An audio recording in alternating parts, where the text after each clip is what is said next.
subject, there were few dinner parties that could stand up against them. This particular one, which was all ladies, had more kick in it than most, but succumbed after a struggle. Helen at one part of the table, Margaret at the other, would talk of Mr. Bast and of no one else, and somewhere about the entree their monologues collided, fell ruining, and became common property. Nor was this all. The dinner party was really an informal discussion club. There was a paper after it, read amid coffee cups and laughter in the drawing-room, but dealing more or less thoughtfully with some topic of general interest. After the paper came a debate, and in this debate Mr. Bast also figured, appearing now as a bright spot in civilization, now as a dark spot, according to the temperament of the speaker. The subject of the paper had been, "How ought I to dispose of my money?" The reader professing to be a millionaire on the point of death, inclined to bequeath her fortune for the foundation of local art galleries, but open to conviction from other sources. The various parts had been assigned beforehand, and some of the speeches were amusing. The hostess assumed the ungrateful role of the millionaire's eldest son, and implored her expiring parent not to dislocate society by allowing such vast sums to pass out of the family. Money was the fruit of self-denial, and the second generation had a right to profit by the self-denial of the first. What right had Mr. Bast to profit? The National Gallery was good enough for the likes of him. After property had had its say, a saying that is necessarily ungracious, the various philanthropists stepped forward. Something must be done for Mr. Bast. His conditions must be improved without impairing his independence. He must have a free library, or free tennis courts. His rent must be paid in such a way that he did not know it was being paid. It must be made worth his while to join the territorials. He must be forcibly parted from his uninspiring wife, the money going to her as compensation. He must be assigned a twin star, some member of the leisured classes who would watch over him ceaselessly. Groans from Helen. He must be given food, but no clothes, clothes, but no food, a third return ticket to Venice, without either food or clothes when he arrived there. In short, he might be given anything and everything, so long as it was not the money itself. And here Margaret interrupted. "Order, order, Miss Schlegel," said the reader of the paper. "You are here, I understand, to advise me in the interests of the Society for the Preservation of Places of Historic Interest or Natural Beauty. I cannot have you speaking out of your role. It makes my poor head go round, and I think you forget that I am very ill." "Your head won't go round if only you'll listen to my argument," said Margaret. "Why not give him the money itself? You're supposed to have about 30,000 a year." "Have I? I thought I had 1,000,000. "Wasn't 1,000,000 your capital? Dear me, we ought to have settled that. Still, it doesn't matter. Whatever you've got, I order you to give as many poor men as you can 300 a year each." "But that would be pauperizing them," said an earnest girl, who liked the Schlegels, but thought them a little unspiritual at times. "Not if you gave them so much. A big windfall would not pauperize a man. It is these little driblets distributed among too many that do the harm. Money's educational. It's far more educational than the things it buys." There was a protest. "In a sense," added Margaret, but the protest continued. "Well, isn't the most civilized thing going the man who has learnt to wear his income properly?" "Exactly what your Mr. Basts won't do." "Oh, give them a chance. Give them money. Don't dole them out poetry books and railway tickets like babies. Give them the wherewithal to buy these things. When your socialism comes, it may be different, and we may think in terms of commodities instead of cash. Till it comes, give people cash, for it is the warp of civilization, whatever the woof may be. The imagination ought to play upon money and realize it vividly, for it's the second most important thing in the world. It is so sloughed over and hushed up. There is so little clear thinking. Oh, political economy, of course, but so few of us think clearly about our own private incomes, and admit that independent thoughts are in 9 cases out of 10 the results of independent means. Money. Give Mr. Bast money, and don't bother about his ideals. He'll pick up those for himself." She leant back while the more earnest members of the club began to misconstrue her.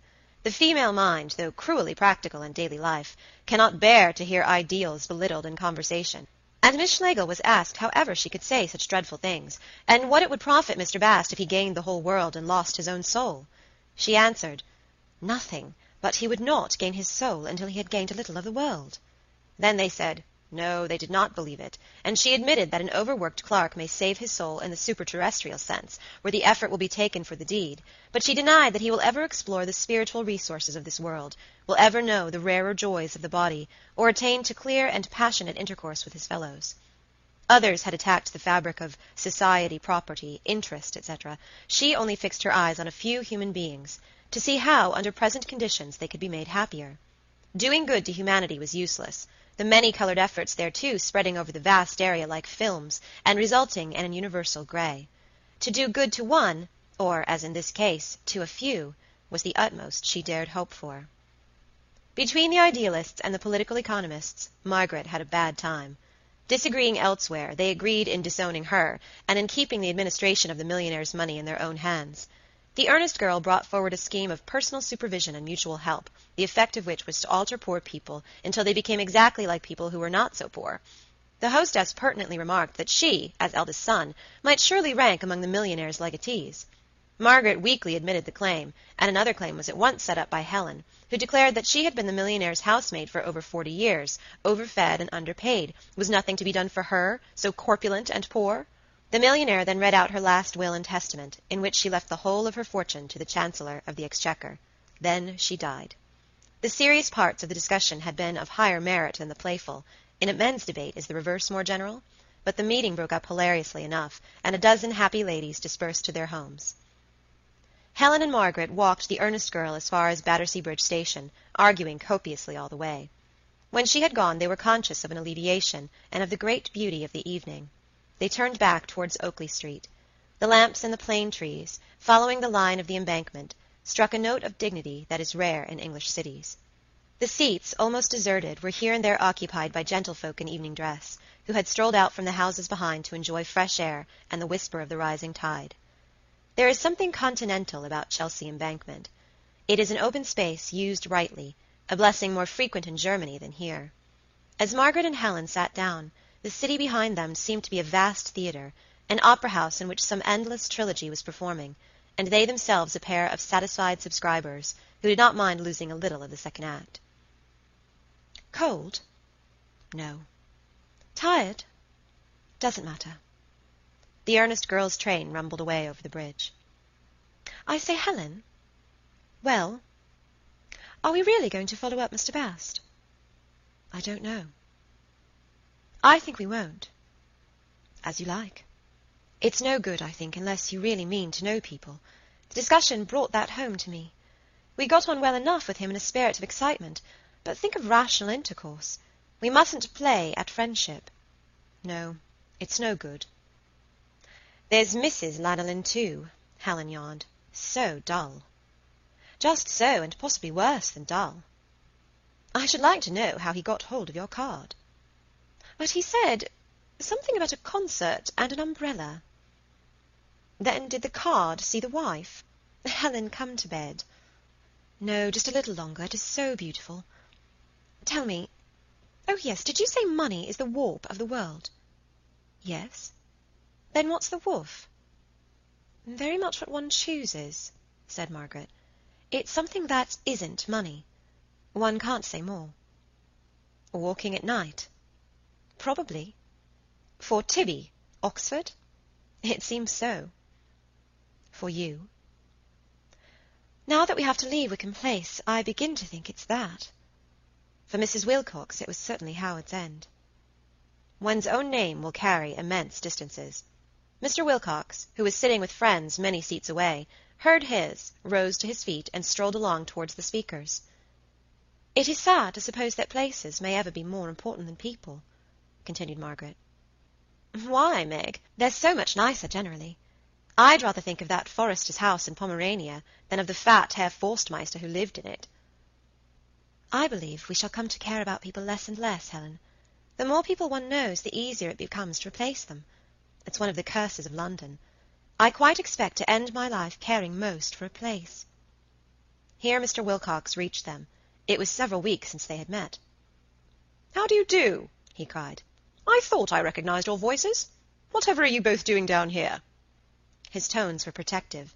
He implied that one ought not to sit out on Chelsea Embankment without a male escort.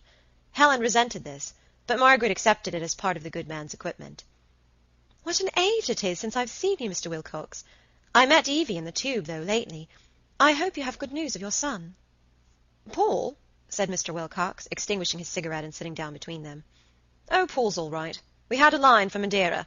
He'll be at work again by now. "Ugh," said Helen, shuddering from complex causes. "I beg your pardon?" "Isn't the climate of Nigeria too horrible?" "Someone's got to go," he said simply. "England will never keep her trade overseas unless she is prepared to make sacrifices. Unless we get firm in West Africa, untold complications may follow. Now tell me all your news." "Oh, we've had a splendid evening," cried Helen, who always woke up at the advent of a visitor. "We belong to a kind of club that reads papers, Margaret and I, all women, but there is a discussion after. This evening it was on how one ought to leave one's money, whether to one's family or to the poor, and if so, how. Oh, most interesting." The man of business smiled.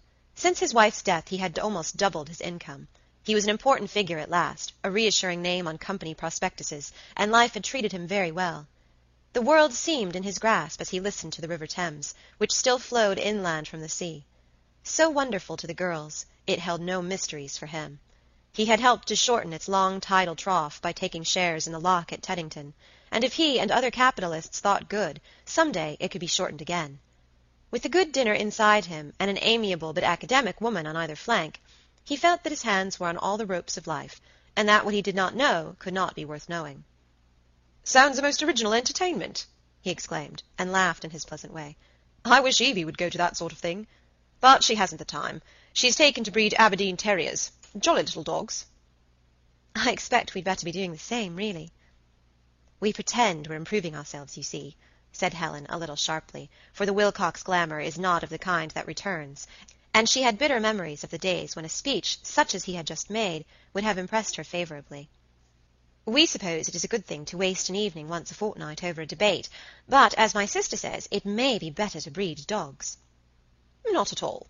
I don't agree with your sister. There's nothing like a debate to teach one quickness. I often wish I had gone in for them when I was a youngster. It would have helped me no end." "Quickness?" "Yes, quickness in argument. Time after time I've missed scoring a point because the other man has the gift of gab and I haven't. Oh, I believe in these discussions." The patronizing tone, thought Margaret, came well enough from a man who was old enough to be their father. She had always maintained that Mr. Wilcox had a charm. In times of sorrow or emotion his inadequacy had pained her, but it was pleasant to listen to him now, and to watch his thick brown moustache and high forehead confronting the stars. But Helen was nettled. The aim of their debates, she implied, was truth. "Oh, yes, it doesn't much matter what subject you take," said he. Margaret laughed and said, "But this is going to be far better than the debate itself." Helen recovered herself and laughed too. "No, I won't go on," she declared. "I'll just put our special case to Mr. Wilcox." "About Mr. Bast?" "Yes, do. He'll be more lenient to a special case. But, Mr. Wilcox, do first light another cigarette. It's this. We've just come across a young fellow who's evidently very poor, and who seems What's his profession?" "Clerk." "What in?" "Do you remember, Margaret? Porphyrion Fire Insurance Company. Oh, yes, the nice people who gave Aunt Julia a new hearthrug. He seems interesting, in some ways very, and one wishes one could help him. He is married to a wife whom he doesn't seem to care for much.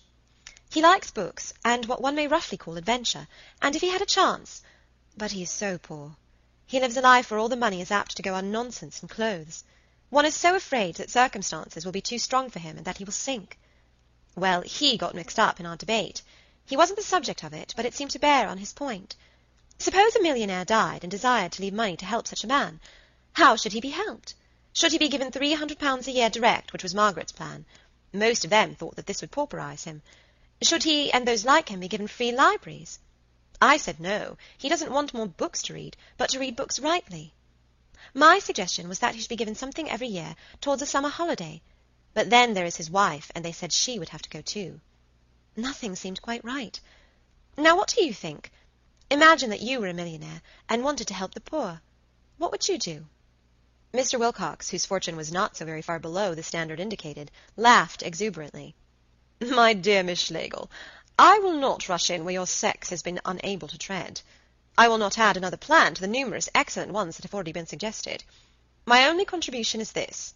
Let your young friend clear out of the Porphyrion Fire Insurance Company with all possible speed." "Why?" said Margaret. He lowered his voice. "This is between friends. It'll be in the receiver's hands before Christmas. It'll smash," he added, thinking that he had not been understood.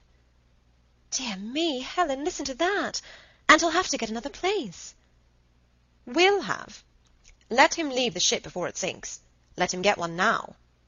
Rather than wait to make sure? Decidedly. Why's that? Again the Olympian laugh and the lowered voice.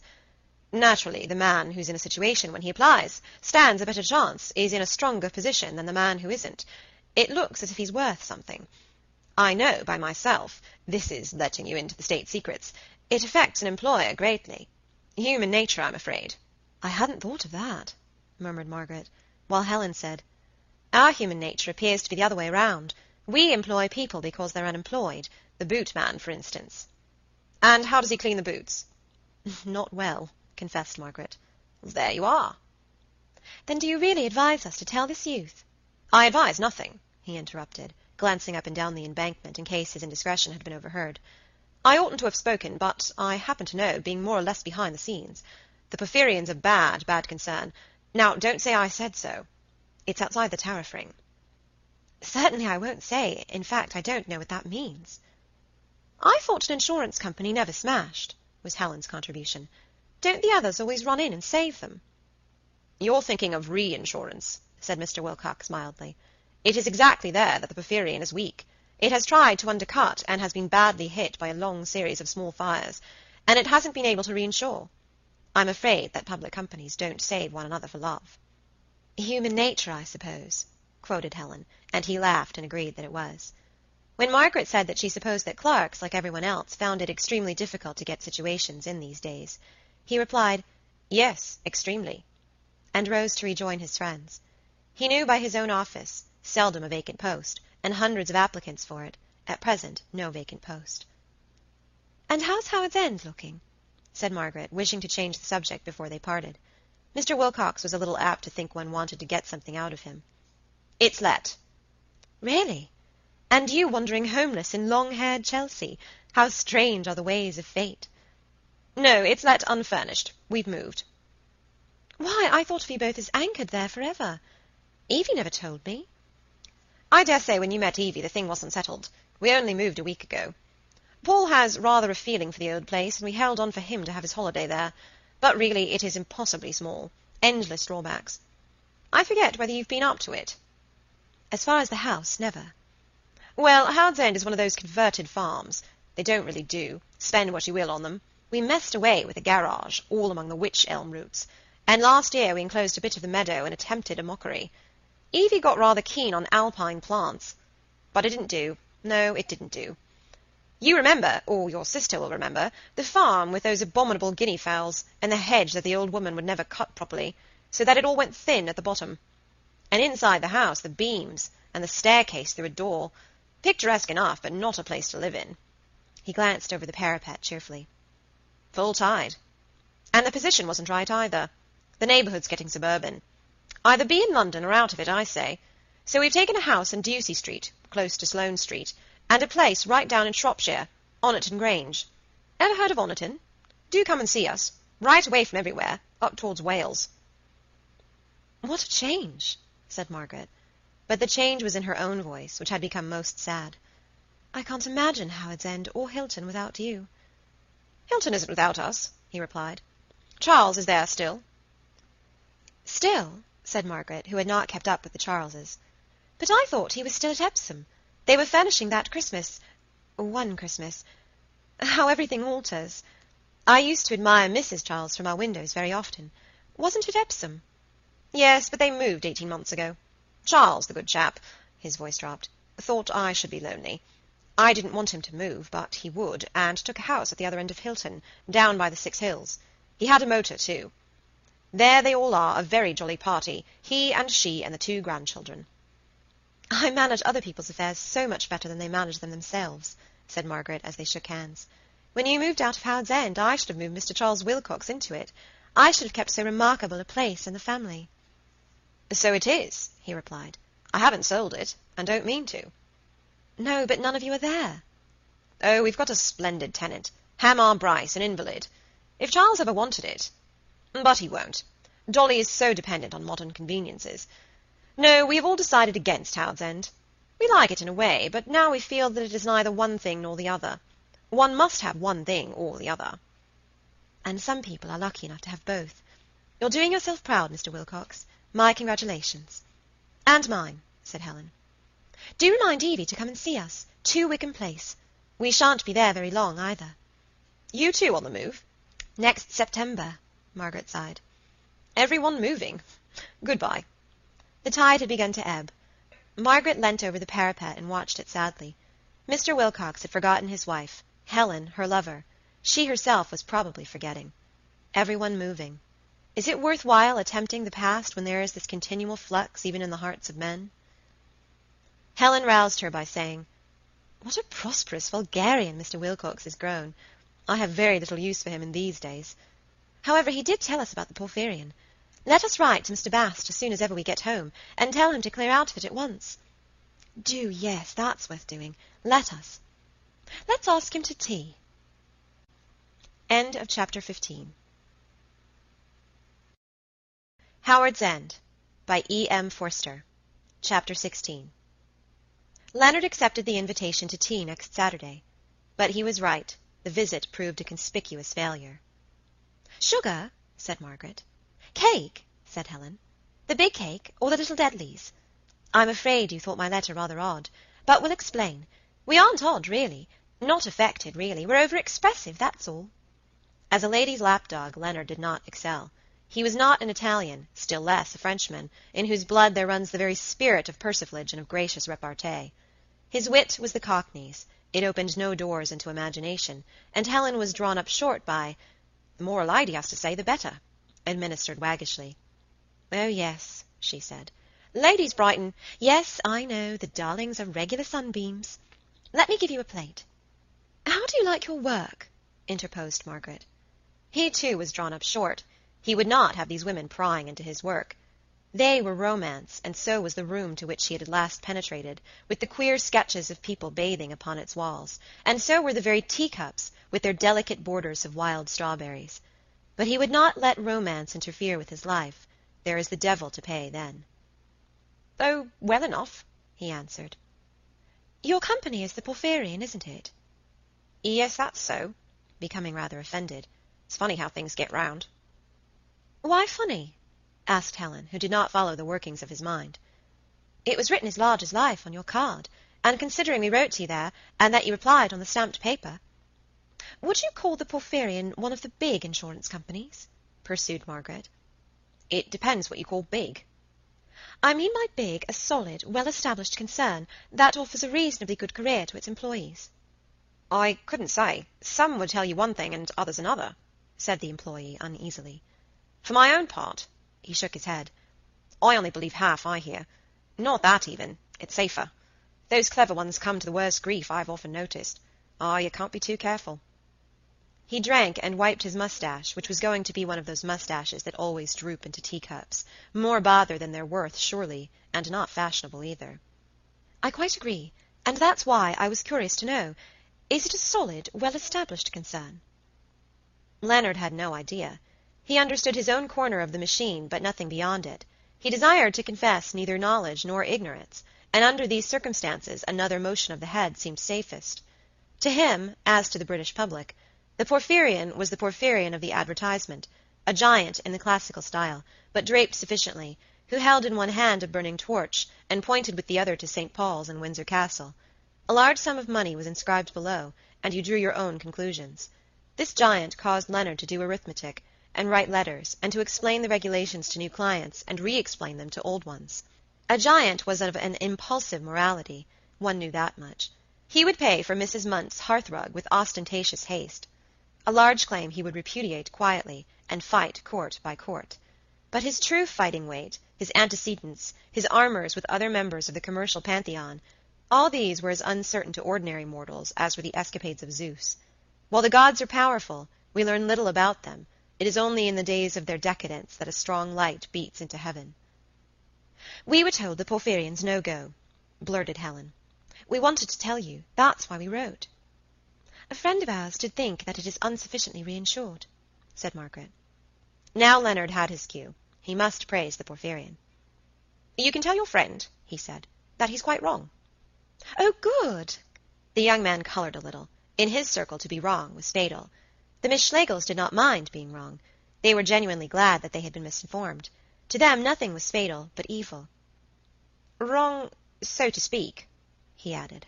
How, so to speak? I mean, I wouldn't say he's right altogether. But this was a blunder. Then he is right partly, said the elder woman, quick as lightning. Leonard replied that everyone was right partly, if it came to that. Mr. Bast, I don't understand business, and I dare say my questions are stupid, but can you tell me what makes a concern right or wrong? Leonard sat back with a sigh. Our friend, who was also a businessman, was so positive. He said before Christmas. And advised you to clear out of it, concluded Helen. But I don't see why he should know better than you do. Leonard rubbed his hands. He was tempted to say that he knew nothing about the thing at all, but a commercial training was too strong for him. Nor could he say it was a bad thing, for this would be giving it away, nor yet that it was good, for this would be giving it away equally. He attempted to suggest that it was something between the two, with vast possibilities in either direction, but broke down under the gaze of four sincere eyes. And yet he scarcely distinguished between the two sisters. One was more beautiful and more lively, but the Miss Schlegels still remained a composite Indian god, whose waving arms and contradictory speeches were the product of a single mind. One can but see, he remarked, adding, as Ibsen says, things happen. He was itching to talk about books, and make the most of his romantic hour. Minute after minute slipped away, while the ladies, with imperfect skill, discussed the subject of reinsurance or praised their anonymous friend. Leonard grew annoyed, perhaps rightly.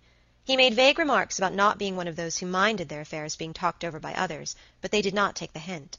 Men might have shown more tact. Women, however tactful elsewhere, are heavy-handed here. They cannot see why we should shroud our incomes and our prospects in a veil. How much exactly have you, and how much do you expect to have next June? And these were women with a theory, who held that reticence about money matters is absurd, and that life would be truer if each would state the exact size of the golden island upon which he stands, the exact stretch of warp over which he throws the woof that is not money. How can we do justice to the pattern otherwise? And the precious minutes slipped away, and Jackie and squalor came nearer. At last he could bear it no longer, and broke in, reciting the names of books feverishly. There was a moment of piercing joy when Margaret said, "So you like Carlyle?" And then the door opened, and Mr. Wilcox, Miss Wilcox entered, preceded by two prancing puppies. "Oh, the dears! Oh, Evie, how too impossibly sweet!" screamed Helen, falling on her hands and knees. "We brought the little fellows round," said Mr. Wilcox. "I bred him myself." "Oh, really, Mr. Bast, come and play with puppies." "I've got to be going now," said Leonard sourly. "But play with puppies a little first." "This is Ahab, that's Jezebel," said Evie, who was one of those who name animals after the less successful characters of Old Testament history. "I've got to be going." Helen was too much occupied with puppies to notice him. "Mr. Wilcox, must you be really? Goodbye." "Come again," said Helen from the floor. Then Leonard's gorge arose. Why should he come again? What was the good of it? He said roundly, "No, I shan't. I knew it would be a failure." Most people would have let him go. A little mistake. We'd tried knowing another class. Impossible. But the Schlegels had never played with life. They had attempted friendship, and they would take the consequences. Helen retorted, "I call that a very rude remark. What do you want to turn on me like that for?" And suddenly the drawing-room re-echoed to a vulgar row. "You ask me why I turn on you?" "Yes." "What do you want to have me here for?" "To help you, you silly boy," cried Helen. "And don't shout. I don't want your patronage. I don't want your tea. I was quite happy. What do you want to unsettle me for?" He turned to Mr. Wilcox. "I put it to this gentleman. I ask you, sir, am I to have my brains picked?" Mr. Wilcox turned to Margaret with the air of humorous strength that he could so well command. "Are we intruding, Miss Schlegel? Can we be of any use, or shall we go?" But Margaret ignored him. "I'm connected with a leading insurance company, sir. I receive what I take to be an invitation from these ladies," he drawled the word. "I come, and it's to have my brain picked. I ask you, is it fair?" "Highly unfair," said Mr. Wilcox, drawing a gasp from Evie, who knew that her father was becoming dangerous.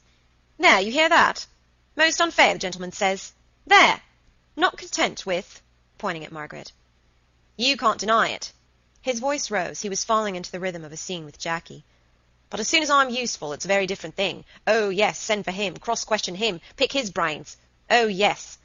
Now, take me on the whole, I'm a quiet fellow. I'm law-abiding, I don't wish any unpleasantness, but I— You, said Margaret, you— Laughter from Evie as at a repartee. You are the man who tried to walk by the pole star. More laughter. You saw the sunrise. Laughter. You tried to get away from the fogs that are stifling us all, away past books and houses to the truth. You were looking for a real home. I fail to see the connection, said Leonard, hot with stupid anger. So do I. There was a pause. You were that last Sunday. You are this today. Mr. Bast, I and my sister have talked you over. We wanted to help you. We also supposed you might help us. We did not have you here out of charity, which bores us, but because we hoped there would be a connection between last Sunday and other days. What is the good of your stars and trees, your sunrise and the wind, if they do not enter into our daily lives? They have never entered into mine, but into yours, we thought. Haven't we all to struggle against life's daily greyness, against pettiness, against mechanical cheerfulness, against suspicion? I struggle by remembering my friends. Others I have known by remembering some place, some beloved place or tree. We thought you one of these. Of course, if there's been any misunderstanding, mumbled Leonard, all I can do is to go. But I beg to state— He paused. Ahab and Jezebel danced at his boots and made him look ridiculous. You were picking my brain for official information. I can prove it. He blew his nose and left them. Can I help you now? Said Mr. Wilcox, turning to Margaret. May I have one quiet word with him in the hall? Helen, go after him. Do anything to make the noodle understand. Helen hesitated. But really, said their visitor, ought she to?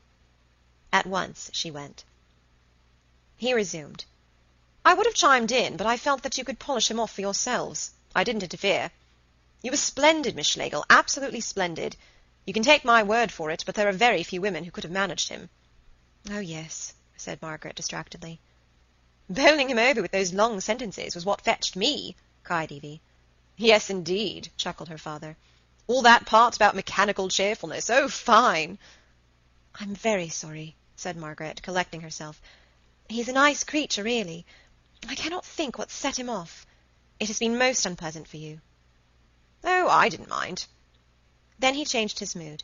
He asked if he might speak as an old friend, and, permission given, said, Oughtn't you really to be more careful? Margaret laughed, though her thoughts still strayed after Helen. Do you realize that it's all your fault? She said. You're responsible. I? This is the young man whom we were to warn against the Porphyrion. We warn him, and look. Mr. Wilcox was annoyed. I hardly consider that a fair deduction, he said. Obviously unfair, said Margaret. I was only thinking how tangled things are. It's our fault, mostly, neither yours nor his. Not his? No. Miss Schlegel, you are too kind. Yes, indeed, nodded Evie, a little contemptuously. You behave much too well to people, and then they impose on you. I know the world and that type of man, and as soon as I entered the room I saw you had not been treating him properly. You must keep that type at a distance. Otherwise they forget themselves. Sad, but true. They aren't our sort, and one must face the fact. Yes. Do admit that we should never have had the outburst if he was a gentleman. I admit it willingly, said Margaret, who was pacing up and down the room. A gentleman would have kept his suspicions to himself. Mr. Wilcox watched her with a vague uneasiness. What did he suspect you of? Of wanting to make money out of him. Intolerable brute! But how are you to benefit? Exactly. How indeed? Just horrible, corroding suspicion. One touch of thought or of goodwill would have brushed it away. Just the senseless fear that does make men intolerable brutes. I come back to my original point. You ought to be more careful, Miss Schlegel. Your servants ought to have orders not to let such people in. She turned to him frankly. Let me explain exactly why we like this man and want to see him again. That's your clever way of thinking. I shall never believe you like him. I do. Firstly, because he cares for physical adventure, just as you do. Yes, you go motoring and shooting. He would like to go camping out. Secondly, he cares for something special in adventure. It is quickest to call that special something poetry. Oh, he's one of that writer sort. No, oh no. I mean, he may be, but it would be loathsome stuff. His brain is filled with the husks of books, culture. Horrible. We want him to wash out his brain and go to the real thing. We want to show him how he may get upsides with life. As I said, either friends or the country, some—" She hesitated. "Either some very dear person or some very dear place seems necessary to relieve life's daily grey, and to show that it is grey. If possible, one should have both." Some of her words ran past Mr. Wilcox. He let them run past. Others he caught and criticized with admirable lucidity. "Your mistake is this, and it is a very common mistake. This young bounder has a life of his own. What right have you to conclude that it is an unsuccessful life, or, as you call it, grey?" "Because— One minute. You know nothing about him. He probably has his own joys and interests. Wife, children, snug little home. That's where we practical fellows," he smiled, "are more tolerant than you intellectuals. We live and let live, and assume that things are jogging on fairly well elsewhere, and that the ordinary plain man may be trusted to look after his own affairs. I quite grant. I look at the faces of the clerks in my own office and observe them to be dull, but I don't know what's going on beneath. So, by the way, with London. I have heard you rail against London, Miss Schlegel, and it seems a funny thing to say, but I was very angry with you. What do you know about London? You only see civilization from the outside. I don't say in your case, but in too many cases that attitude leads to morbidity, discontent, and socialism." She admitted the strength of his position, though it undermined imagination. As he spoke, some outposts of poetry, and perhaps of sympathy, fell ruining, and she retreated to what she called her second line, to the special facts of the case. "His wife is an old bore," she said simply. "He never came home last Saturday night because he wanted to be alone, and she thought he was with us." "With you?" "Yes," Evie tittered. "He hasn't got the cosy home that you assumed. He needs outside interests." "Naughty young man!" cried the girl. "Naughty?" said Margaret, who hated naughtiness more than sin. "When you're married, Miss Wilcox, won't you want outside interests?" "He has apparently got them," put in Mr. Wilcox slyly. "Yes, indeed, father." "He was tramping in Surrey, if you mean that," said Margaret, pacing away rather crossly. "Oh, I dare say." "Miss Wilcox, he was." "Mm-hmm," from Mr. Wilcox, who thought the episode amusing, if risque. With most ladies he would not have discussed it, but he was trading on Margaret's reputation as an emancipated woman. "He said so, and about such a thing he wouldn't lie." They both began to laugh. "That's where I differ from you. Men lie about their positions and prospects, but not about a thing of that sort." He shook his head. "Miss Schlegel, excuse me, but I know the type." "I said before, he isn't a type. He cares about adventures rightly. He's certain that our smug existence isn't all. He's vulgar and hysterical and bookish, but I don't think that sums him up. There's manhood in him as well. Yes, that's what I'm trying to say. He's a real man." As she spoke, their eyes met, and it was as if Mr. Wilcox's defences fell. She saw back to the real man in him. Unwittingly she had touched his emotions. A woman and two men. They had formed the magic triangle of sex, and the male was thrilled to jealousy, in case the female was attracted by another male. Love, say the ascetics, reveals our shameful kinship with the beasts. Be it so. One can bear that. Jealousy is the real shame. It is jealousy, not love, that connects us with the farmyard intolerably, and calls up visions of two angry cocks and a complacent hen. Margaret crushed complacency down because she was civilized. Mr. Wilcox, uncivilized, continued to feel anger long after he had rebuilt his defences, and was again presenting a bastion to the world. "Miss Schlegel, you're a pair of dear creatures, but you really must be careful in this uncharitable world. What does your brother say?" "I forget." "Surely he has some opinion." "He laughs, if I remember correctly." "He's very clever, isn't he?" said Evie, who had met and detested Tibby at Oxford. "Yes, pretty well. But I wonder what Helen's doing." "She is very young to undertake this sort of thing," said Mr. Wilcox. Margaret went out into the landing. She heard no sound, and Mr. Bast's topper was missing from the hall. "Helen!" she called. "Yes," replied a voice from the library. "You in there?" "Yes. He's gone some time." Margaret went to her. "Why, you're all alone," she said. "Yes. It's all right, Meg." "Poor, poor creature." "Come back to the Wilcoxes and tell me later. Mr. W. much concerned and slightly titillated. "Oh, I've no patience with him. I hate him. Poor dear Mr. Bast. He wanted to talk literature, and we would talk business. Such a muddle of a man, and yet so worth pulling through. I like him extraordinarily." "Well done," said Margaret, kissing her. "But come into the drawing-room now, and don't talk about him to the Wilcoxes. Make light of the whole thing." Helen came and behaved with a cheerfulness that reassured their visitor. This hen, at all events, was fancy-free.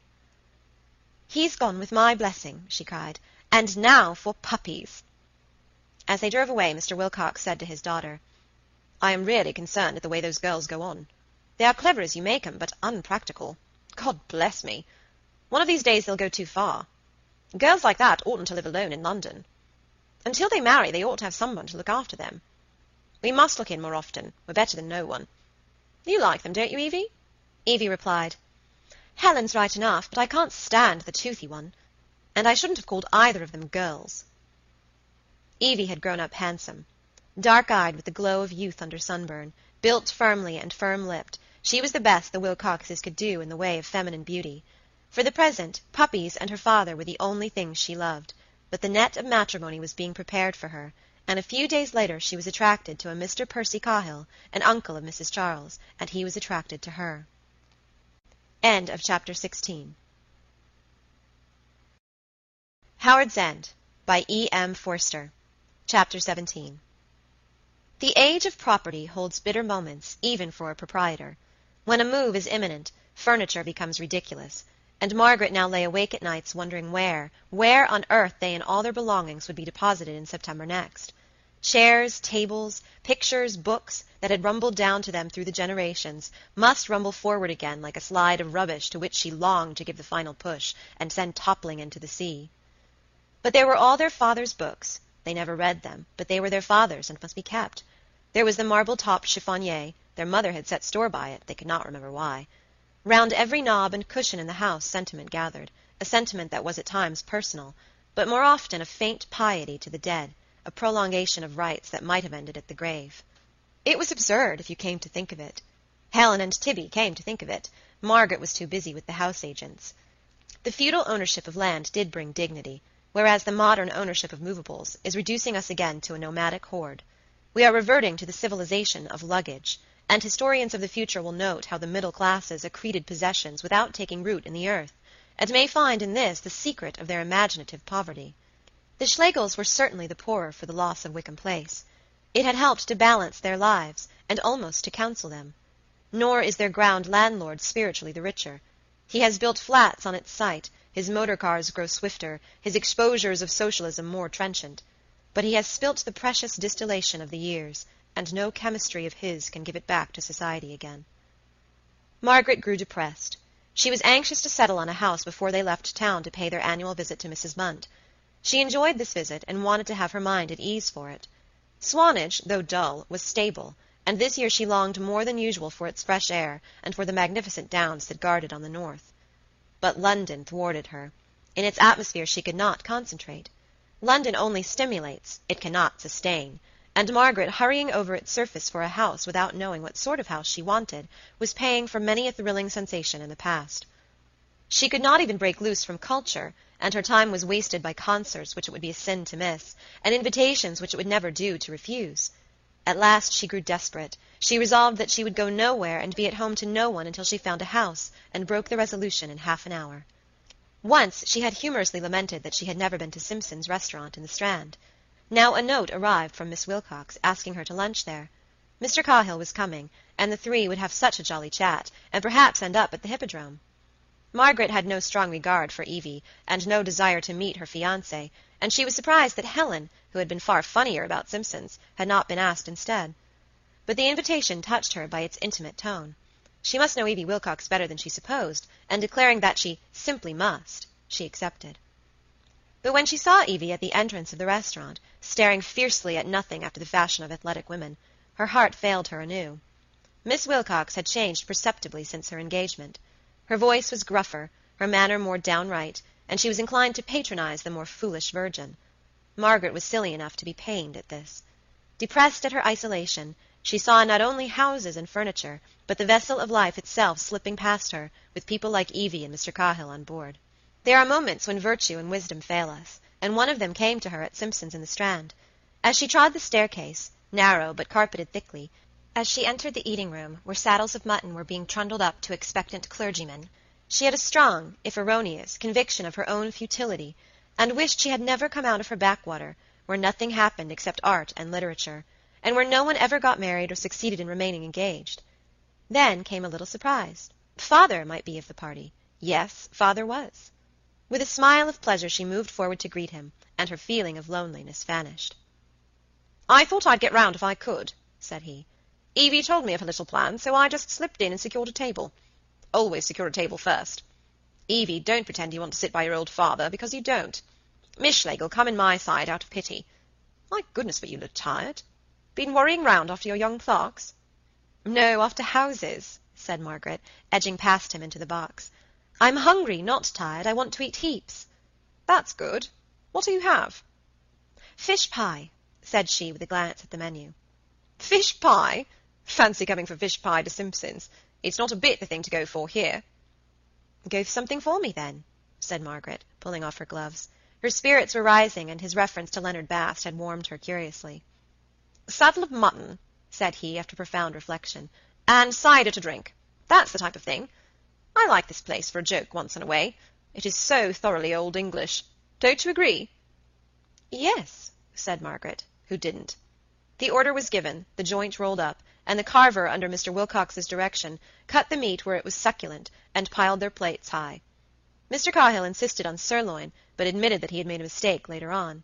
He and Evie soon fell into a conversation of the "No, I didn't. Yes, you did" type conversation, which, though fascinating to those who are engaged in it, neither desires nor deserves the attention of others. "It's a golden rule to tip the carver. Tip everywhere's my motto." "Perhaps it does make life more human." "Then the fellows know one again. Especially in the East. If you tip, they remember you from year's end to year's end." "Have you been in the East?" "Oh, Greece, and the Levant.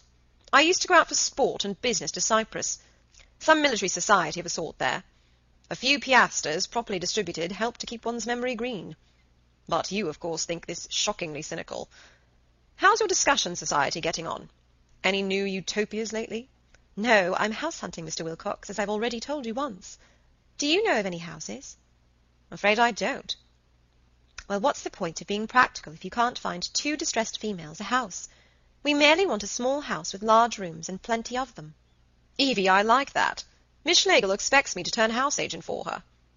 "What's that, father?" "I want a new home in September, and someone must find it. I can't." "Percy, do you know of anything?" "Can't say I do," said Mr. Cahill. "How like you! You're never any good." "Never any good. Just listen to her. Never any good. Oh, come." "Well, you aren't. Miss Schlegel, is he?" The torrent of their love, having splashed these drops at Margaret, swept away on its habitual course. She sympathized with it now, for a little comfort had restored her geniality. Speech and silence pleased her equally, and while Mr. Wilcox made some preliminary inquiries about cheese, her eyes surveyed the restaurant, and admired its well-calculated tributes to the solidity of our past. Though no more Old English than the works of Kipling, it had selected its reminiscences so adroitly that her criticism was lulled, and the guests whom it was nourishing for imperial purposes bore the outer semblance of Parson Adams or Tom Jones. Scraps of their talk jarred oddly on the ear. "Right you are. I'll cable it out to Uganda this evening," came from the table behind. "Their emperor wants war. Well, let him have it," was the opinion of the clergyman. She smiled at such incongruities. "Next time," she said to Mr. Wilcox, "you shall come to lunch with me at Mr. Eustace Miles's." "With pleasure." "No, you'd hate it," she said, pushing her glass towards him for some more cider. "It's all proteids and body-buildings, and people come up to you and beg your pardon, but you have such a beautiful aura." "A what?" "Never heard of an aura? Oh, happy, happy man. I scrub at mine for hours. Nor of an astral plane?" He had heard of astral planes and censured them. "Just so. Luckily it was Helen's aura, not mine, and she had to chaperone it and do the politenesses. I just sat with my handkerchief to my mouth till the man went." "Funny experiences seem to come to you two girls. No one's ever asked me about my... what do you call it? Perhaps I've not got one." You're bound to have one, but it may be such a terrible colour that no one dares mention it. Tell me, though, Miss Schlegel, do you really believe in the supernatural and all that? Too difficult to question. Why's that? Gruyere or Stilton? Gruyere, please. Better have Stilton. Stilton. Because, though I don't believe in auras, and I think Theosophy's only a halfway house, yet there may be something in it all the same, he concluded with a frown. Not even that. It may be halfway in the wrong direction. I can't explain. I don't believe in all these fads, and yet I don't like saying that I don't believe in them. He seemed unsatisfied and said, So you wouldn't give me your word that you don't hold with astral bodies and all the rest of it? I could, said Margaret, surprised that the point was of any importance to him. Indeed I will. When I talked about scrubbing my aura, I was only trying to be funny. But why do you want this settled? I don't know. Now, Mr. Wilcox, you do know. Yes, I am. No, you're not, burst from the lovers opposite. Margaret was silent for a moment, and then changed the subject. How's your house? Much the same as when you honoured it last week. I don't mean Ducie Street. Howard's End, of course. Why, of course? Can't you turn out your tenant and let it to us? We're nearly demented. Let me think. I wish I could help you, but I thought you wanted to be in town. One bit of advice. Fix your district, then fix your price, and then don't budge. That's how I got both Ducie Street and Oniton. I said to myself, I mean to be exactly here. And I was, and Oniton's a place in 1,000. But I do budge. Gentlemen seem to mesmerize houses, cow them with an eye, and up they come trembling. Ladies can't. It's the houses that are mesmerizing me. I've no control over the saucy things. Houses are alive. No? I'm out of my depth, he said, and added, Didn't you talk rather like that to your office boy? Did I? I mean, I did, more or less. I talk the same way to everyone, or try to. Yes, I know. And how much do you suppose that he understood of it? That's his lookout. I don't believe in suiting my conversation to my company. One can doubtless hit upon some medium of exchange that seems to do well enough, but it's no more like the real thing than money is like food. There's no nourishment in it. You pass it to the lower classes, and they pass it back to you, and this you call social intercourse or mutual endeavour, when it's mutual priggishness if it's anything. Our friends at Chelsea don't see this. They say one ought to be at all costs intelligible, and sacrifice— Lower classes, interrupted Mr. Wilcox, as it were thrusting his hand into her speech. Well, you do admit that there are rich and poor. That's something. Margaret could not reply. Was he incredibly stupid, or did he understand her better than she understood herself? You do admit that, if wealth was divided up equally, in a few years there would be rich and poor again just the same. The hard-working man would come to the top, the wastrels sink to the bottom. Everyone admits that. Your socialists don't. My socialists do.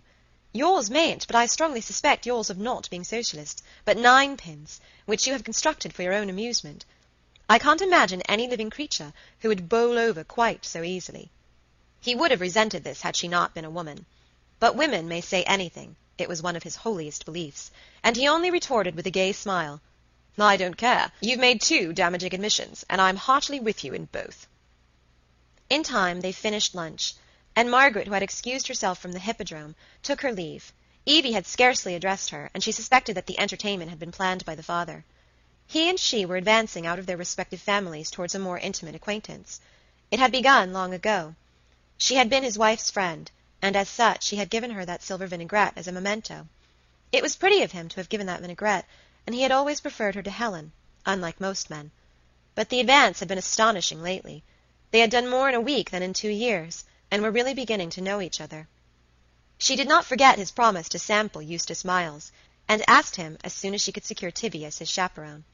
He came and partook of body-building dishes with humility. Next morning the Schlegels left for Swanage. They had not succeeded in finding a new home. End of chapter 17.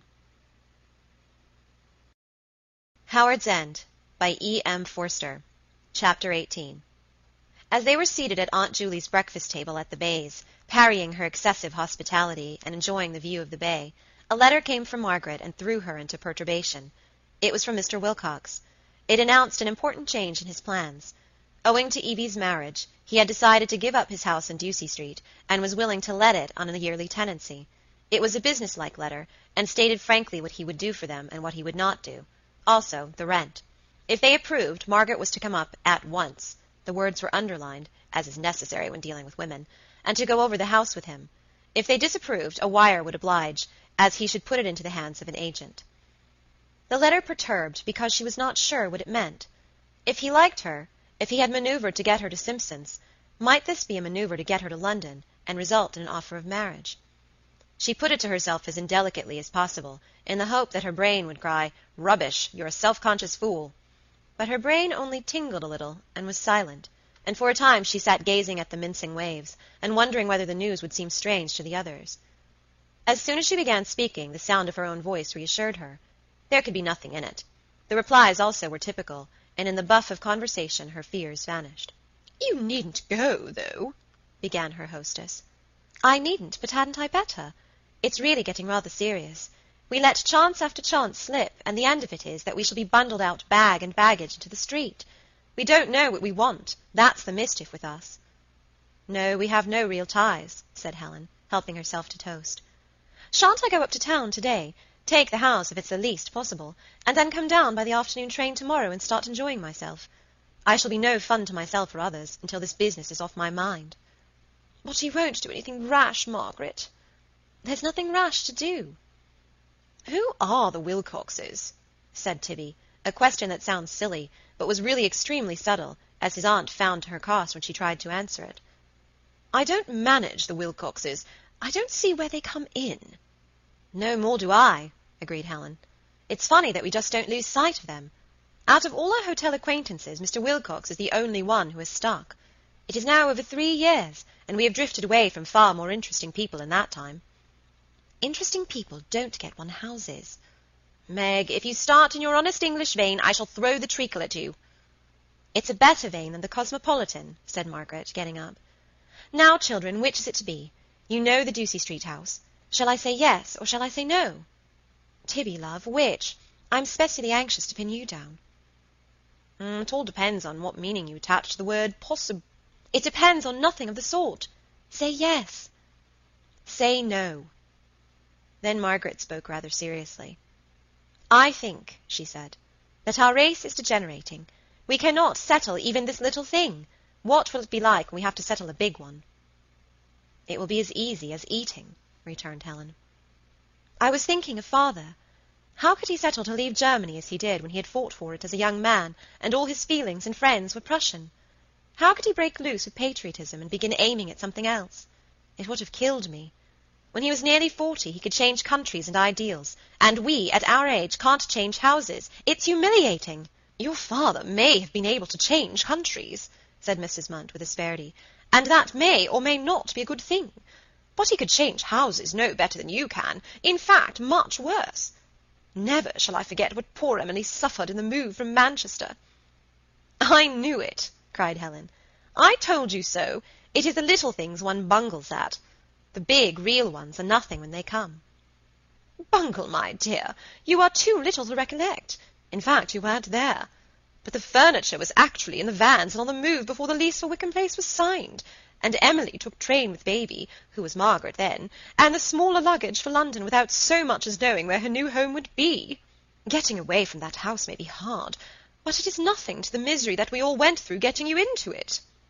Helen, with her mouth full, cried, "And that's the man who beat the Austrians and the Danes and the French, and who beat the Germans that were inside himself, and we're like him." "Speak for yourself," said Tibby. "Remember that I am cosmopolitan, please." "Helen may be right." "Of course she's right," said Helen. Helen might be right, but she did not go up to London. Margaret did that. An interrupted holiday is the worst of the minor worries, and one may be pardoned for feeling morbid when a business letter snatches one away from the sea and friends. She could not believe that her father had ever felt the same. Her eyes had been troubling her lately, so that she could not read in the train, and it bored her to look at the landscape which she had seen but yesterday. At Southampton she waved to Frida. Frida was on her way down to join them at Swanage, and Mrs. Munt had calculated that their trains would cross. But Frida was looking the other way, and Margaret travelled on to town feeling solitary and old-maidish. How like an old maid to fancy that Mr. Wilcox was courting her. She had once visited a spinster, poor, silly, and unattractive, whose mania it was that every man who approached her fell in love. How Margaret's heart had bled for the deluded thing! How she had lectured, reasoned, and in despair acquiesced. "I may have been deceived by the curate, my dear, but the young fellow who brings the midday post really is fond of me, and has, as a matter of fact." It had always seemed to her the most hideous corner of old age, yet she might be driven into it herself by the mere pressure of virginity. Mr. Wilcox met her at Waterloo himself. She felt certain that he was not the same as usual. For one thing, he took offence at everything she said. "This is awfully kind of you," she began, "but I'm afraid it's not going to do. The house has not been built that suits the Schlegel family." "What? Have you come up determined not to deal?" "Not exactly." "Not exactly? In that case, let's be starting." She lingered to admire the motor, which was new and a fairer creature than the vermilion giant that had borne Aunt Julie to her doom 3 years before. "Presumably it's very beautiful," she said. "How do you like it, Crane?" "Come, let's be starting," repeated her host. "How on earth did you know that my chauffeur was called Crane?" "Why, I know Crane. I've been for a drive with Evie once. I know that you've got a parlour-maid called Milton. I know all sorts of things." "Evie," he echoed in injured tones. "You won't see her. She's gone out with Cahill. It's no fun, I can tell you, being left so much alone. I've got my work all day, indeed a great deal too much of it, but when I come home in the evening I tell you I can't stand the house." "In my absurd way I'm lonely too," Margaret replied.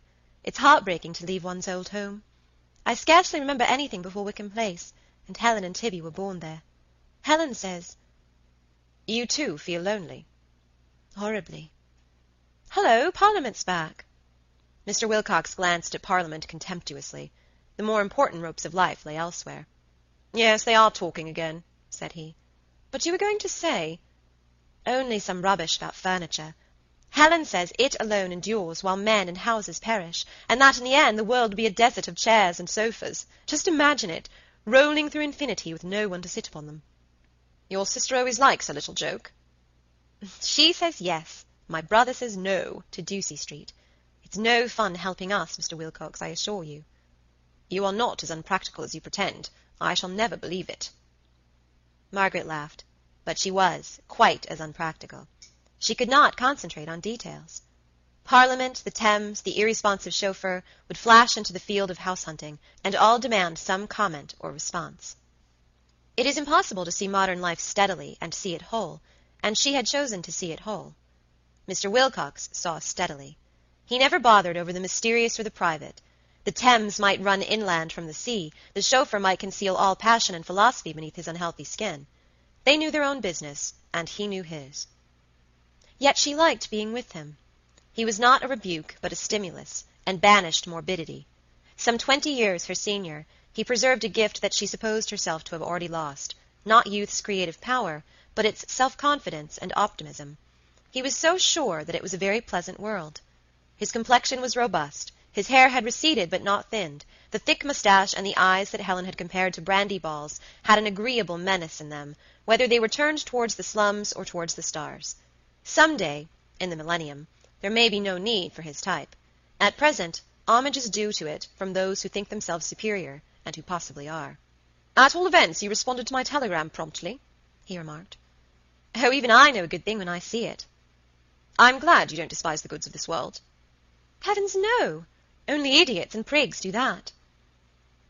"I am glad, very glad," he repeated, suddenly softening and turning to her, as if the remark had pleased him. "There is so much cant talked in would-be intellectual circles. I am glad you don't share it. Self-denial is all very well as a means of strengthening the character, but I can't stand those people who run down comforts. They usually have some axe to grind. Can you?" "Comforts are of two kinds," said Margaret, who was keeping herself in hand. "Those we can share with others, like fire, weather, or music, and those we can't. Food, for instance." "It depends." "I mean reasonable comforts, of course. I shouldn't like to think that you—" He bent nearer. The sentence died unfinished. Margaret's head turned very stupid, and the inside of it seemed to revolve like the beacon in a lighthouse. He did not kiss her, for the hour was 12:30, and the car was passing by the stables of Buckingham Palace. But the atmosphere was so charged with emotion that people only seemed to exist on her account, and she was surprised that Crane did not realize this and turn round. Idiot though she might be, surely Mr. Wilcox was more, how should one put it, more psychological than usual.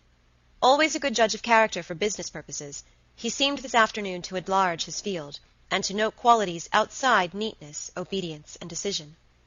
"I want to go over the whole house," she announced when they arrived. "As soon as I get back to Swanage, which will be tomorrow afternoon, I'll talk it over once more with Helen and Tibby, and wire you yes or no." "Right, the dining room."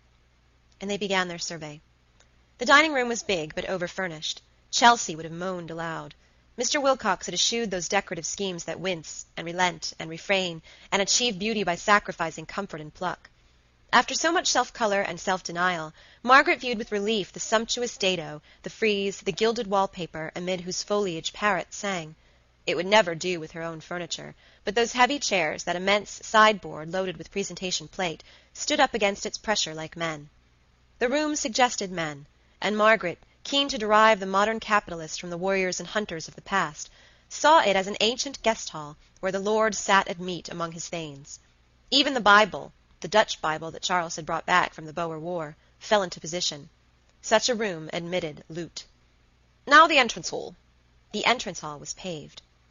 "Here we fellows smoke." We fellows smoked in chairs of maroon leather. It was as if a motor car had spawned. "Oh, jolly," said Margaret, sinking into one of them. "You do like it?" he said, fixing his eyes on her upturned face, and surely betraying an almost intimate note. "It's all rubbish not making oneself comfortable, isn't it?" "Yes, semi-rubbish. Are those Cruikshanks?" "Gilrays. Shall we go on upstairs?" "Does all this furniture come from Howard's End?" "The Howard's End furniture has all gone to Oniton." However, I'm concerned with the house, not the furniture. How big is this smoking room?" 30 by 15. No, wait a minute. 15.5. Ah, well. Mr. Wilcox, aren't you ever amused at the solemnity with which we middle classes approach the subject of houses? They proceeded to the drawing-room. Chelsea managed better here. It was sallow and ineffective. One could visualize the ladies withdrawing to it, while their lords discussed life's realities below to the accompaniment of cigars. Had Mrs. Wilcox's drawing-room looked thus at Howard's End? Just as this thought entered Margaret's brain, Mr. Wilcox did ask her to be his wife, and the knowledge that she had been right so overcame her that she nearly fainted. But the proposal was not to rank among the world's great love scenes. "Miss Schlegel," his voice was firm, "I have had you up on false pretenses. I wanted to speak about a much more serious matter than a house." Margaret almost answered, "I know." "Could you be induced to share my... Is it probable—" "Oh, Mr. Wilcox," she interrupted, holding the piano and averting her eyes. I see. I will write to you afterwards, if I may." He began to stammer. "Miss Schlegel, Margaret, you don't understand." "Oh, yes, indeed, yes," said Margaret. "I am asking you to be my wife." So deep already was her sympathy that when he said, "I am asking you to be my wife," she made herself give a little start. She must show surprise if he expected it. An immense joy came over her. It was indescribable.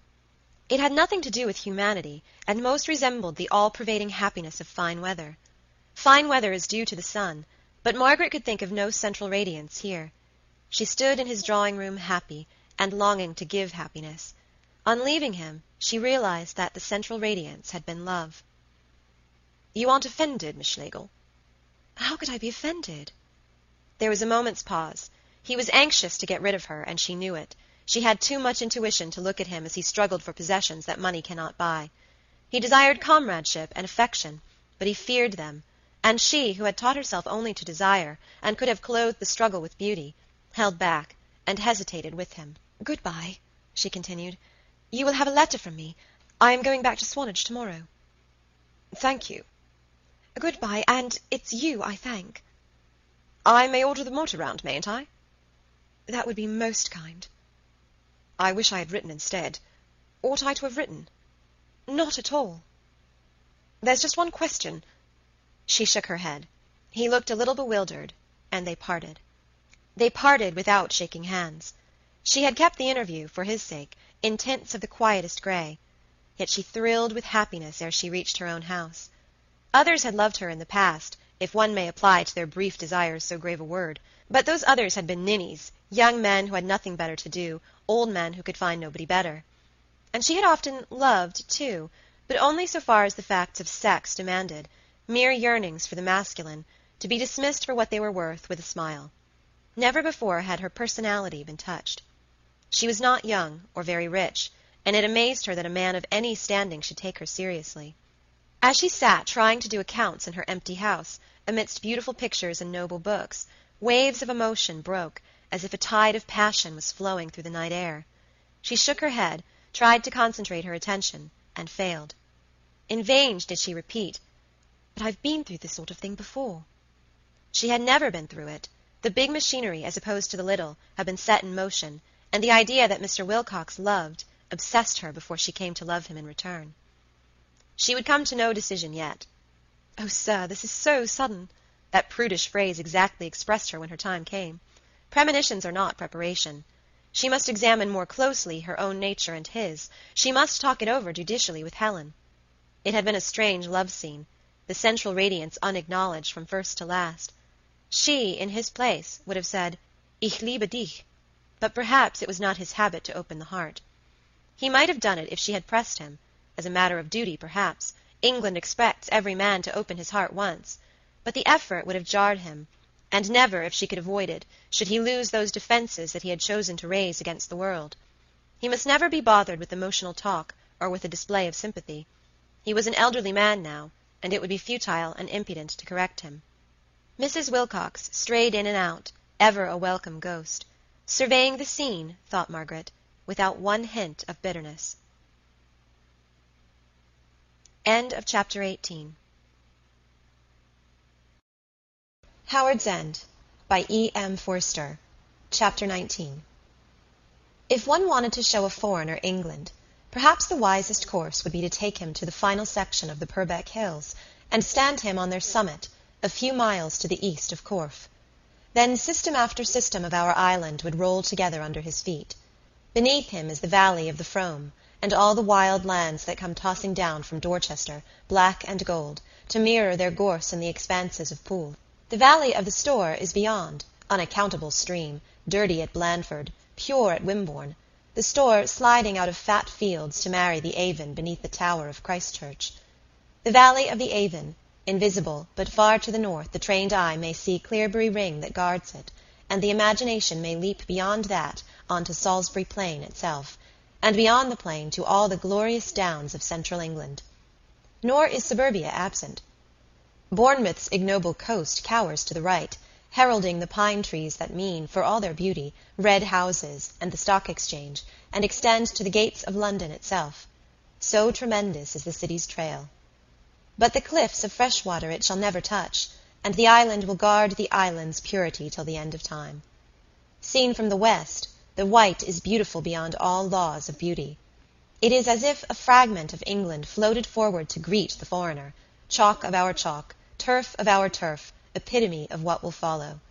And behind the fragment lies Southampton, hostess to the nations, and Portsmouth, a latent fire, and all around it, with double and treble collision of tides, swirls the sea. How many villages appear in this view? How many castles? How many churches, vanished or triumphant? How many ships, railways, and roads? What incredible variety of men working beneath that lucent sky to what final end? The reason fails, like a wave on the Swanage beach. The imagination swells, spreads, and deepens, until it becomes geographic and encircles England. So Frida Mosebach, now Frau Architect Liesig, and mother to her husband's baby, was brought up to these heights to be impressed, and after a prolonged gaze, she said that the hills were more swelling here than in Pomerania, which was true, but did not seem to Mrs. Munt apposite.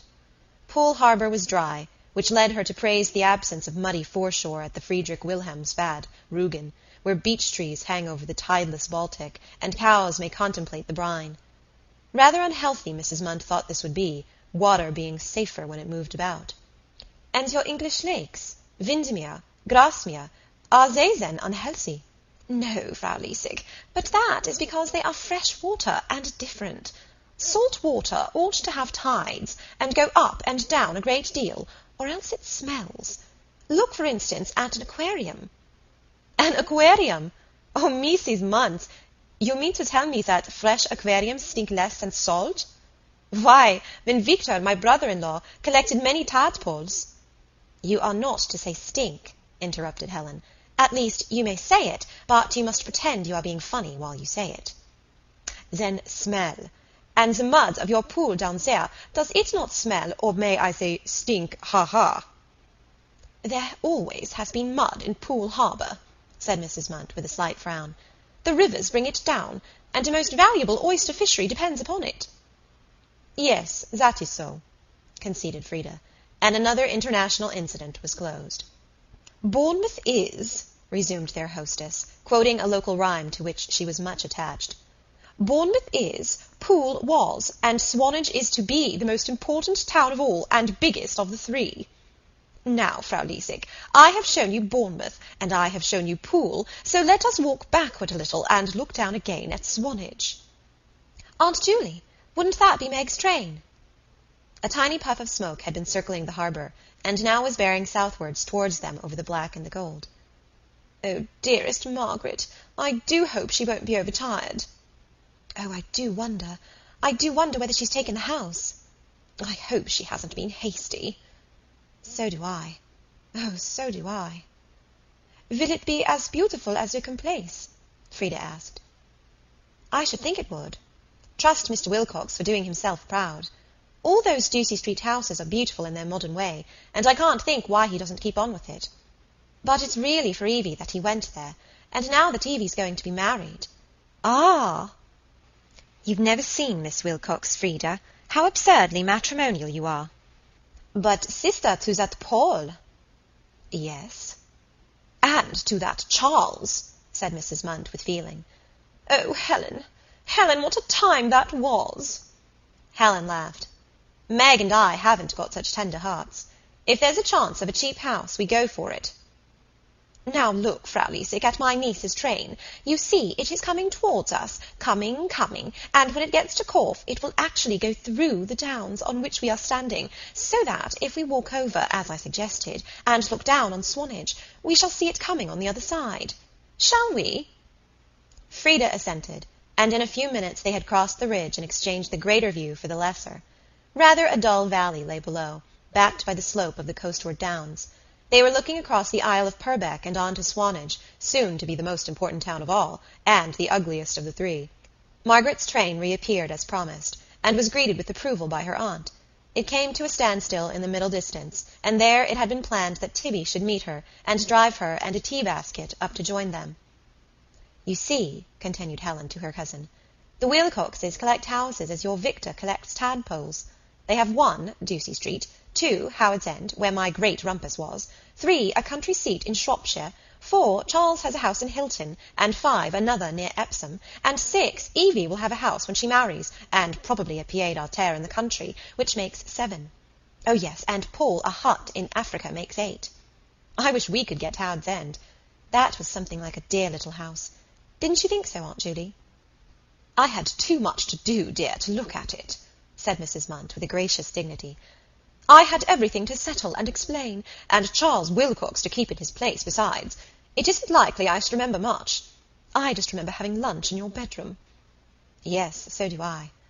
But oh dear, dear, how dead it all seems. And in the autumn there began this anti-Pauline movement, you and Frida and Meg and Mrs. Wilcox, all obsessed with the idea that I might yet marry Paul." "You yet may," said Frida despondently. Helen shook her head. "The great Wilcox peril will never return. If I'm certain of anything, it's of that." "One is certain of nothing but the truth of one's own emotions." The remark fell damply on the conversation. But Helen slipped her arm round her cousin, somehow liking her the better for making it. It was not an original remark. Nor had Frida appropriated it passionately, for she had a patriotic rather than a philosophic mind. Yet it betrayed that interest in the universal which the average Teuton possesses and the average Englishman does not. It was, however illogically, the good, the beautiful, the true, as opposed to the respectable, the pretty, the adequate. It was a landscape of Bocklands beside a landscape of Laders, strident and ill-considered, but quivering into supernatural life. It sharpened idealism, stirred the soul. It may have been a bad preparation for what followed. "Look!" cried Aunt Julie, hurrying away from generalities over the narrow summit of the down. "Stand where I stand, and you will see the pony cart coming. I see the pony cart coming." They stood and saw the pony cart coming. Margaret and Tibby were presently seen coming in it. Leaving the outskirts of Swanage, it drove for a little through the budding lanes, and then began the ascent. "Have you got the house?" they shouted, long before she could possibly hear. Helen ran down to meet her. The high road passed over a saddle, and a track went thence at right angles along the ridge of the down. "Have you got the house?" Margaret shook her head. "Oh, what a nuisance! So we are as we were?" "Not exactly." She got out, looking tired. "Some mystery," said Tibby. "We are to be enlightened presently." Margaret came close up to her and whispered that she had had a proposal of marriage from Mr. Wilcox. Helen was amused. She opened the gate on to the downs so that her brother might lead the pony through. "It's just like a widower," she remarked. "They've cheek enough for anything, and invariably select one of their first wives' friends." Margaret's face flashed despair. "That type—" She broke off with a cry. "Meg, not anything wrong with you?" "Wait 1 minute," said Margaret, whispering always. "But you've never—" She pulled herself together. "Tibby, hurry up through. I can't hold this gate indefinitely. Aunt Julie, I say, Aunt Julie, make the tea, will you? And Frida, we've got to talk houses, and I'll come on afterwards." And then, turning her face to her sisters, she burst into tears. Margaret was stupefied. She heard herself saying, "Oh, really?" She felt herself touched with a hand that trembled. "Don't!" sobbed Helen. Don't, Meg, don't!" She seemed incapable of saying any other word. Margaret, trembling herself, led her forward up the road, till they strayed through another gate on to the down.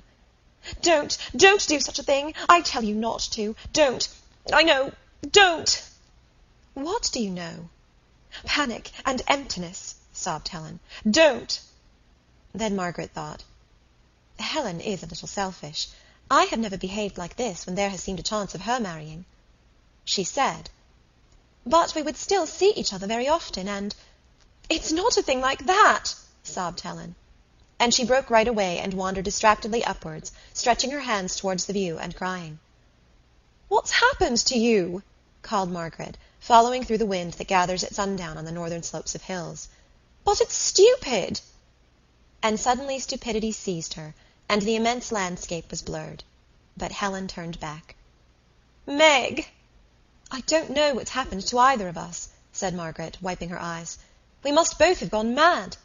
Then Helen wiped hers, and they even laughed a little. "Look here, sit down." "All right. I'll sit down if you'll sit down. There." 1 kiss. "Now, whatever is the matter?" "I do mean what I said." "Don't. It wouldn't do." "Oh, Helen, stop saying don't. It's ignorant. It's as if your head wasn't out of the slime. Don't is probably what Mrs. Bast says all the day to Mr. Bast." Helen was silent. "Well?" "Tell me about it first. And meanwhile, perhaps I'll have got my head out of the slime." "That's better." "Well, where shall I begin? When I arrived at Waterloo— No, I'll go back before that, because I'm anxious you should know everything from the first. The first was about 10 days ago. It was the day Mr. Bast came to tea and lost his temper. I was defending him, and Mr. Wilcox became jealous about me, however slightly. I thought it was the involuntary thing, which men can't help any more than we can. You know, at least I know in my own case, when a man has said to me, 'So-and-so's a pretty girl,' I am seized with a momentary sourness against so-and-so, and long to tweak her ear. It's a tiresome feeling, but not an important one, and one easily manages it. But it wasn't only this in Mr. Wilcox's case, I gather now." "Then you love him?" Margaret considered. "It is wonderful knowing that a real man cares for you," she said. "The mere fact of that grows more tremendous. Remember, I've known and liked him steadily for nearly 3 years." "But loved him?" Margaret peered into her past. It is pleasant to analyze feelings while they are still only feelings, and unembodied in the social fabric. With her arm round Helen, and her eyes shifting over the view, as if this county or that could reveal the secret of her own heart, she meditated honestly and said, "No." "But you will?" "Yes," said Margaret. "Of that I'm pretty sure. Indeed, I began the moment he spoke to me." and have settled to marry him. I had, but am wanting a long talk about it now. What is it against him, Helen? You must try and say. Helen, in her turn, looked outwards. It is ever since Paul, she said finally. But what has Mr. Wilcox to do with Paul? But he was there. They were all there that morning when I came down to breakfast and saw that Paul was frightened, the man who loved me frightened, and all his paraphernalia fallen, so that I knew it was impossible, because personal relations are the most important thing forever and ever, and not this outer life of telegrams and anger. She poured the sentence forth in one breath, but her sister understood it, because it touched on thoughts that were familiar between them. That's foolish.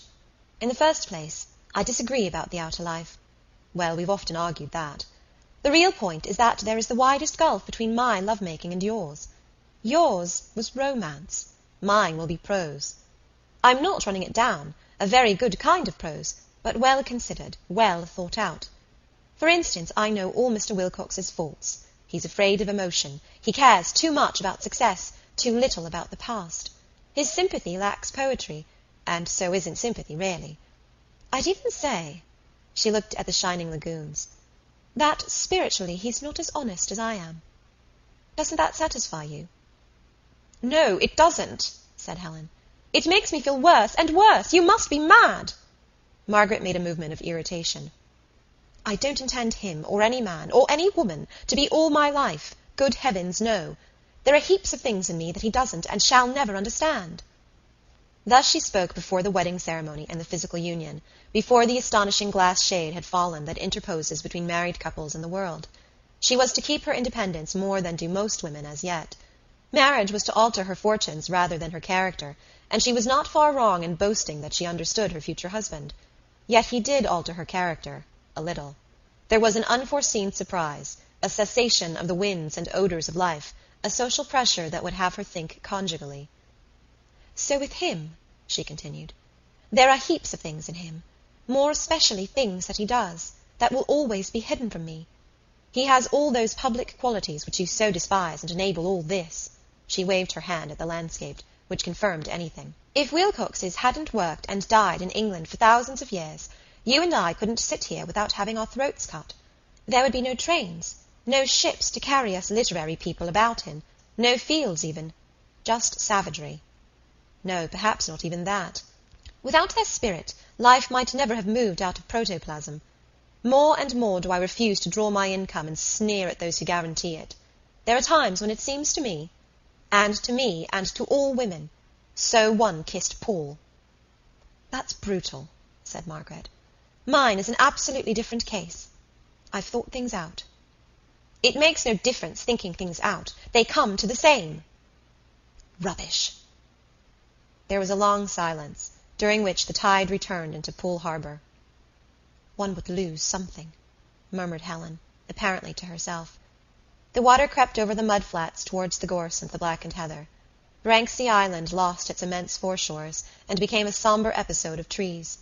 Frome was forced inward towards Dorchester, Storr against Wimborne, Avon towards Salisbury, and over the immense displacement the sun presided, leading it to triumph ere he sank to rest.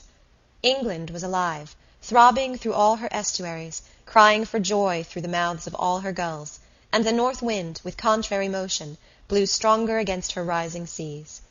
What did it mean? For what end are her fair complexities, her changes of soil, her sinuous coast? Does she belong to those who have moulded her and made her feared by other lands, or to those who have added nothing to her power, but have somehow seen her, seen the whole island at once, lying as a jewel in a silver sea, sailing as a ship of souls, with all the brave world's fleet accompanying her towards eternity? End of chapter 19. Howard's End, by E. M. Forster. Chapter 20.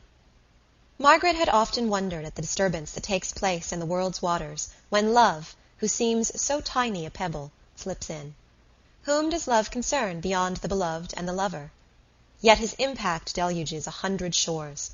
No doubt the disturbance is really the spirit of the generations, welcoming the new generation, and chafing against the ultimate fate, who holds all the seas in the palm of her hand. But love cannot understand this. He cannot comprehend another's infinity.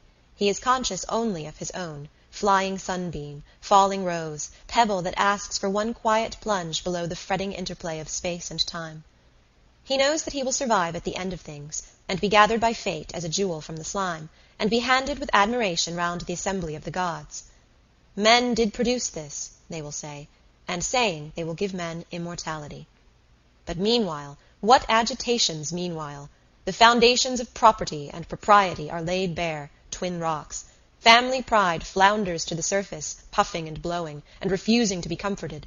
Theology, vaguely ascetic, gets up a nasty groundswell. Then the lawyers are aroused, cold brood, and creep out of their holes. They do what they can. They tidy up property and propriety, reassure theology and family pride. Half-guineas are poured on the troubled waters, the lawyers creep back. And if all has gone well, love joins one man and woman together in matrimony. Margaret had expected the disturbance, and was not irritated by it. For a sensitive woman she had steady nerves, and could bear with the incongruous and the grotesque, and besides there was nothing excessive about her love affair. Good humour was the dominant note of her relations with Mr. Wilcox, or, as I must now call him, Henry. Henry did not encourage romance, and she was no girl to fidget for it. An acquaintance had become a lover, might become a husband, but would retain all that she had noted in the acquaintance, and love must confirm an old relation rather than reveal a new one. In this spirit she promised to marry him. He was in Swanage on the morrow, bearing the engagement ring. They greeted one another with a hearty cordiality that impressed Aunt Julie. Henry dined at the Bays, but he had engaged a bedroom in the principal hotel. He was one of those men who knew the principal hotel by instinct. After dinner he asked Margaret if she wouldn't care for a turn on the parade.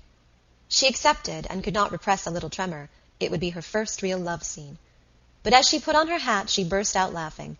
Love was so unlike the articles served up in books. The joy, though genuine, was different. The mystery an unexpected mystery. For one thing, Mr. Wilcox still seemed a stranger. For a time they talked about the ring. Then she said, "Do you remember the embankment at Chelsea? It can't be 10 days ago." "Yes," he said, laughing. "And you and your sister were head and ears deep in some quixotic scheme. Ah, well." "I little thought then, certainly. Did you?" "I don't know about that. I shouldn't like to say." "Why, was it earlier?" she cried. "Did you think of me this way earlier? How extraordinarily interesting, Henry. Tell me." But Henry had no intention of telling. Perhaps he could not have told, for his mental states became obscure as soon as he had passed through them. He misliked the very word interesting, connoting it with wasted energy and even with morbidity. Hard facts were enough for him. "I didn't think of it," she pursued. "No, when you spoke to me in the drawing-room, that was practically the first. It was all so different from what it's supposed to be. On the stage or in books, a proposal is, how shall I put it? A full-blown affair, a kind of bouquet. It loses its literal meaning. But in life a proposal really is a proposal." "By the way—" "A suggestion, a seed," she concluded, and the thought flew away into darkness. "I was thinking, if you didn't mind, that we ought to spend this evening in a business talk. There will be so much to settle." "I think so too. Tell me in the first place, how did you get on with Tibby?" "With your brother?" "Yes, during cigarettes." "Oh, very well." "I'm so glad," she answered, a little surprised. "What did you talk about?" "Me, presumably." "About Greece, too." "Greece was a very good card, Henry. Tibby's only a boy still, and one has to pick and choose subjects a little. Well done." "I was telling him I have shares in a currant farm near Kalamata." "What a delightful thing to have shares in! Can't we go there for our honeymoon?" "What to do?" "To eat the currants. And isn't there marvellous scenery?" "Moderately, but it's not the kind of place one could possibly go to with a lady." "Why not?" "No hotels." "Some ladies do without hotels. Are you aware that Helen and I have walked alone over the Apennines with our luggage on our backs?" "I wasn't aware, and if I can manage it you will never do such a thing again." She said more gravely, "You haven't found time for a talk with Helen yet, I suppose?" "No." "Do, before you go. I am so anxious you two should be friends." "Your sister and I have always hit it off," he said negligently. "But we're drifting away from our business. Let me begin at the beginning. You know that Evie is going to marry Percy Cahill." "Dolly's uncle?" "Exactly. The girl's madly in love with him. A very good sort of fellow. But he demands, and rightly, a suitable provision with her. And in the second place, you will naturally understand, there is Charles. Before leaving town, I wrote Charles a very careful letter. You see, he has an increasing family and increasing expenses, and the I&WA is nothing particular just now, though capable of development." "Poor fellow," murmured Margaret, looking out to sea, and not understanding. "Charles being the elder son, some day Charles will have Howard's End. But I am anxious in my own happiness not to be unjust to others." "Of course not," she began, and then gave a little cry. "You mean money! How stupid I am! Of course not." Oddly enough, he winced a little at the word. "Yes, money, since you put it so frankly. I am determined to be just to all. Just to you, just to them. I am determined that my children shall have no case against me." "Be generous to them," she said sharply. "Bother justice." "I am determined, and have already written to Charles to that effect." "But how much have you got?" "What?" "How much have you got a year? I've 600. "My income?" "Yes. We must begin with how much you have, before we can settle on how much you can give Charles. Justice and even generosity depend on that." "I must say you're a downright young woman," he observed, patting her arm and laughing a little. "What a question to spring on a fellow!" "Don't you know your income? Or don't you want to tell it me?" "That's all right." Now she patted him. "Don't tell me. I don't want to know. I can do the sum just as well by proportion. Divide your income into 10 parts. How many parts would you give to Evie? How many to Charles? How many to Paul? The fact is, my dear, I hadn't any intention of bothering you with details. I only wanted to let you know that, well, that something must be done for the others, and you've understood me perfectly, so let's pass on to the next point."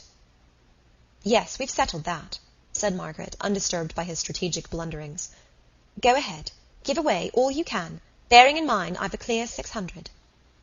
"What a mercy it is to have all this money about one." "We've none too much, I assure you. You're marrying a poor man." "Helen wouldn't agree with me here," she continued. "Helen daren't slang the rich, being rich herself, but she would like to. There's an odd notion that I haven't yet got a hold of, running about at the back of her brain, that poverty is somehow real. She dislikes all organization, and probably confuses wealth with the technique of wealth. Sovereigns in a stocking wouldn't bother her. Cheques do. Helen is too relentless. One can't deal in her high-handed manner with the world. There's this other point, and then I must go back to my hotel and write some letters.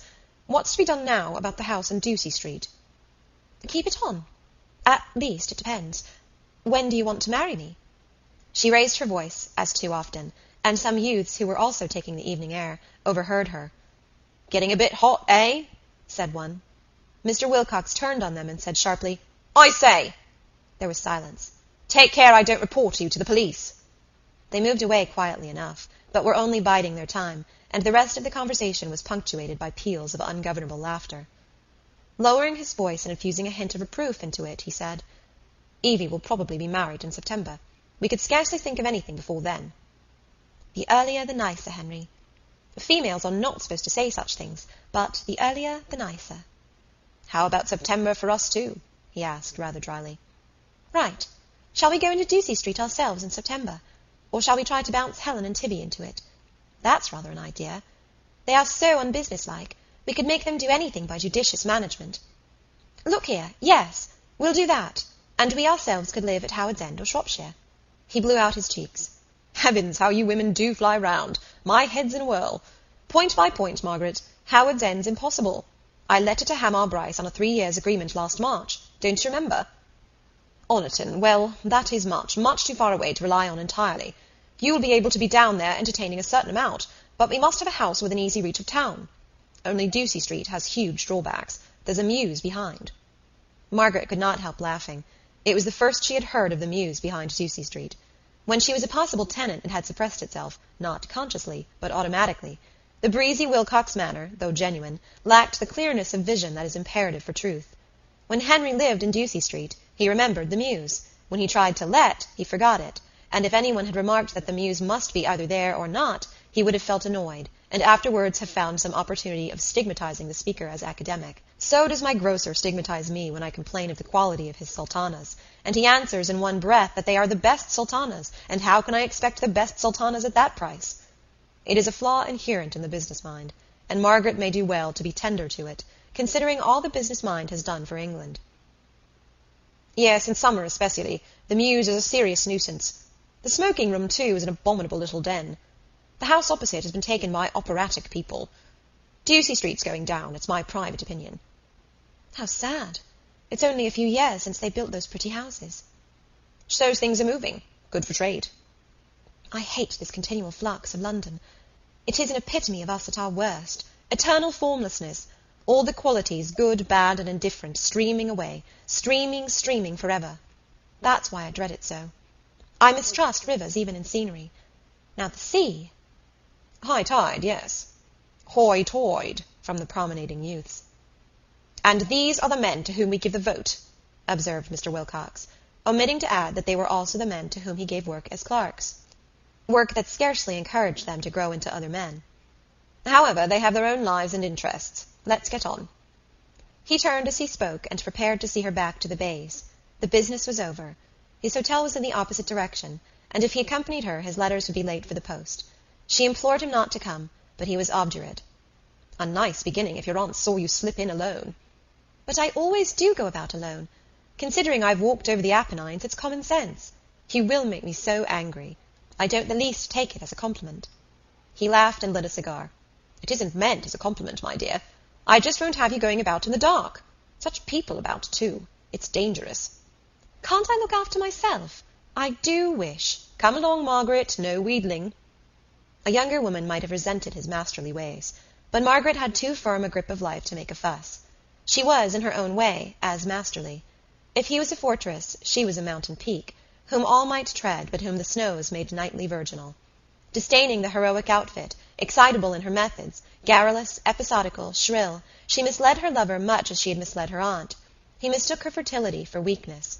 He supposed her as clever as they make 'em, but no more, not realizing that she was penetrating to the depths of his soul and approving of what she found there.